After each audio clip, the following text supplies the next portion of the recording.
오늘은 사건을 쫓지 않는다. 오늘은 내가 역사 속으로 걸어 들어간다. 여기 진짜 명량이에요? 저 밑에 물살이 왜 저렇게 빨라요? 이곳은 울돌목. 내일 새벽 배 12척이 외선 100척이 넘는 함대와 맞선다. 2달 전 7천량에서 조선 수군은 괴멸했다. 원균은 그 바다에서 목숨을 잃었다. 남은 배는 손에 꼽을 정도였다. 조정에서는 수군을 없애고 육군에 합치자는 말까지 나왔다. 그때 조정은 다시 이순신을 불렀다. 그는 통제사로 재임명됐다. 그는 조정의 장계를 올렸다. 신에게는 아직 12척의 배가 있습니다. 겨우 12척으로요? 그게 말이 돼요? 그 답을 오늘 내가 직접 확인시켜준다. 이순신은 이미 알고 있었어야 할 것을 나는 확신으로 바꿔준다. 따라와라. 오늘 밤 이순신의 진영으로 간다. 여기가 이순신 장군님 진영이에요? 분위기가 생각보다 조용하네요. 놀라지 마라. 나는 오늘 밤 통제사를 만나러 왔을 뿐이다. 이순신은 놀라지 않았다. 그는 이미 알 수 없는 존재의 기척을 느끼고 있었다. 내일 새벽 외선들이 이 해협으로 들어온다. 당신이 짐작한 대로다. 외선은 133척. 지휘하는 자는 구루시마 미치후사다. 이순신은 곧바로 믿지 않았다.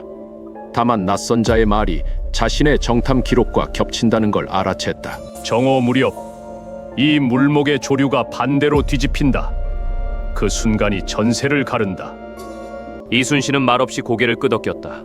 그리고 전 함대의 출전을 명했다. 저 진짜 심장 떨려요. 좋아요 눌러두고 같이 끝까지 봐요. 새벽이 밝았다.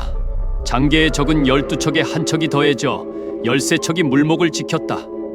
곧이어 해협 저편에서 외선 133척이 새까맣게 밀려오기 시작했다. 다른 배들이 머뭇거리는 사이 이순신의 대장선이 홀로 물목 한가운데로 나섰다. 외선들은 대장선 하나를 향해 몰려들었다. 사방에서 화살과 포탄이 쏟아졌다. 모두 나를 따르라. 죽고자 하면 살고 살고자 하면 죽는다. 정오가 가까워지자 리코코의 말대로 물목의 조류가 순식간에 방향을 바꿨다. 뒤바뀐 물살에 외선들은 서로 부딪히기 시작했다. 대열은 순식간에 무너졌다. 왜군을 이끌던 구루시마 미치우사는 그 혼란 속에서 목숨을 잃었다. 외선들은 뒤엉킨 채 퇴각하기 시작했다. 13척은 끝내 물목을 지켜냈다. 나는 아무것도 바꾸지 않았다. 그는 이미 이 순간을 알고 있었다. 당신의 판단이 옳았다. 나는 그저 그 판단을 조금 앞당겼을 뿐이다. 이제 돌아간다. 역사는 그대로, 나는 그저 스쳐 지나간 바람이다. 저 방금 그거 실제로 본 거 맞죠? 아직도 심장이 두근거려요. 13척으로 133척을 이겼다니 이건 진짜 역대급 전설이네. 나였으면 그냥 다 때려 눕혔을 텐데 저 조류 작전은 진짜 똑똑한 거였네. 역사는 바뀌지 않는다. 다만 나는 그 결정적인 순간에 함께 있었을 뿐이다. 다음엔 또 어떤 순간으로 갈지 저희도 몰라요.